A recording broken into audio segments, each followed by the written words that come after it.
I'm making the line to move my tripod because I'm going to stitch this painting, and the camera has to stay in plane with the painting in order for the stitch to work properly.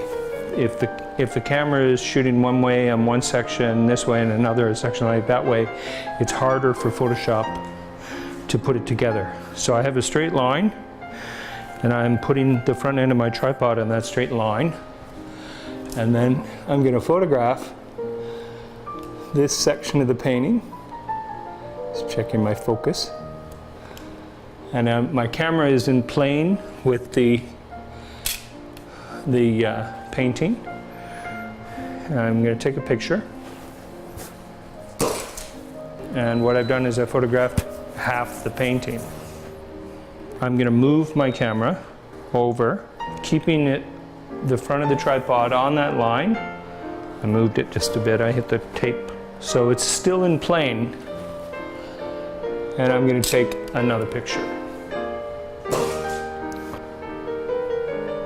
So now I have two halves of the one painting. I'm going to look at these two. I'm going to get my color right.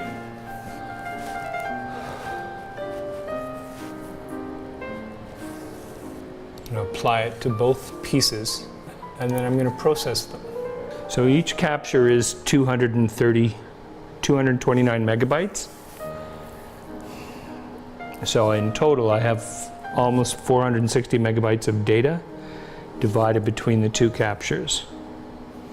So now I have the two pieces in Photoshop, just like that.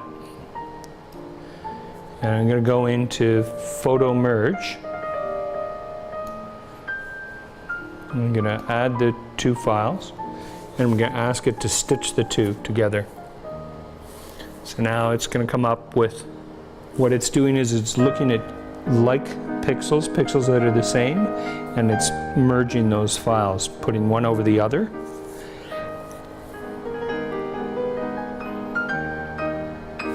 And boom, now we have one picture merged from the two files.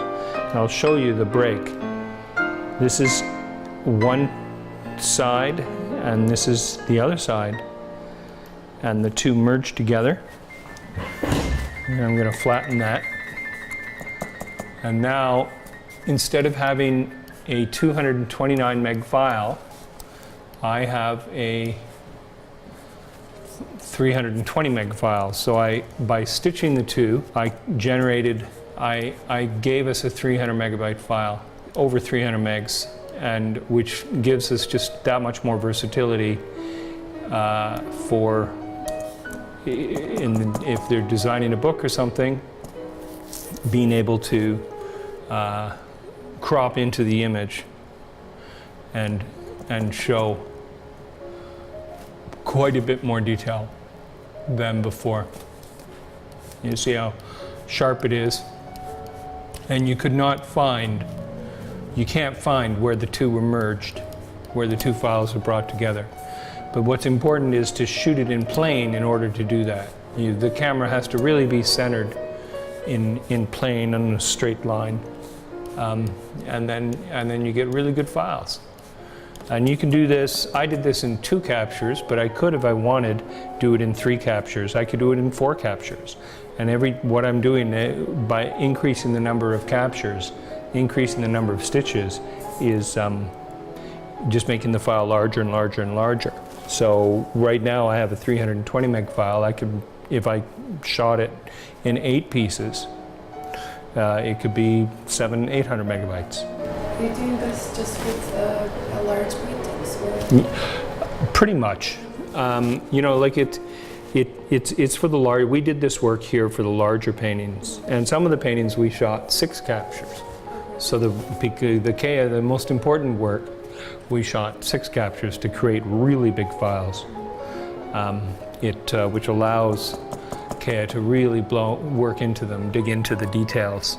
If you have a small work, it's never a good idea to blow it up past 100%, like of its original size, because then it's not the way it's supposed to be viewed.